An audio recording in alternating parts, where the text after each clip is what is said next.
എന്റെ ചേച്ചി, എനിക്ക് വിശ്വാസം വളർത്തല്ലേ ആ കൊച്ചിനെ ആക്കാൻ പറ്റുള്ളൂ. പ്ലീസ് ഈ പ്രാവശ്യം കൂടി ഒന്ന് അഡ്ജസ്റ്റ് ചെയ്യും.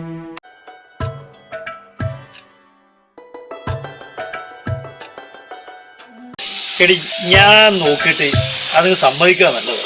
എടി ആ 400 യൂറോ കിട്ടുമെന്നാ പറഞ്ഞു. 400 യൂറോ എന്ന് പറഞ്ഞു കഴിഞ്ഞാൽ നിസ്സാര കേസൊന്നുമല്ല. ഞാൻ വിചാരിക്കുന്നത് അത് നല്ലതാണെന്നല്ല, നമ്മുടെ മോർഗേജ് കുറച്ചങ്ങ് അടഞ്ഞും പോവുകയും ചെയ്യും.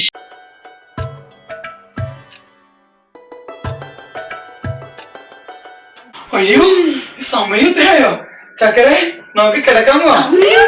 ഓണാക്കാൻ പറയാൻ അറിയാൻ മേലാത്ത ഇവനാണോ ഓൺലൈൻ ബിസിനസ് ചെയ്യാൻ പോണെ? എന്താ പിള്ളേരെ കെട്ടിയിട്ട് വല്ല കാര്യമുണ്ടോ? ജീവിക്കണമെങ്കിലേ നേഴ്സിനെ കെട്ടണം.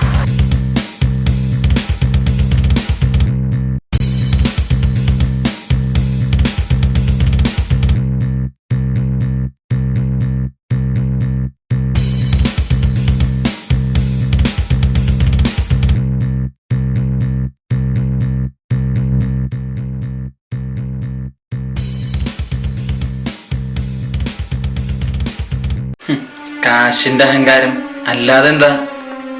നമുക്ക് മേടിക്കാതെ ഒരു വീട്. ഒരു കമ്മലൂട്ട് അവന്റെ മൂന്ന കണ്ട അന്നെ ദിവസം പോകാം. അവൻ വന്നേപ്പിന്നെ ഈ പ്രശ്നം കൊണ്ട് ചേട്ടന് ഒരു കുഴപ്പമില്ലേ?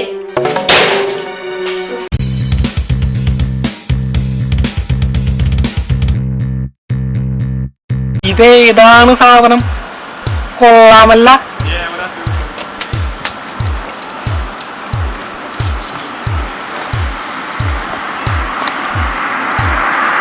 അയാമ IT കാരണം കുട്ടിയുടെ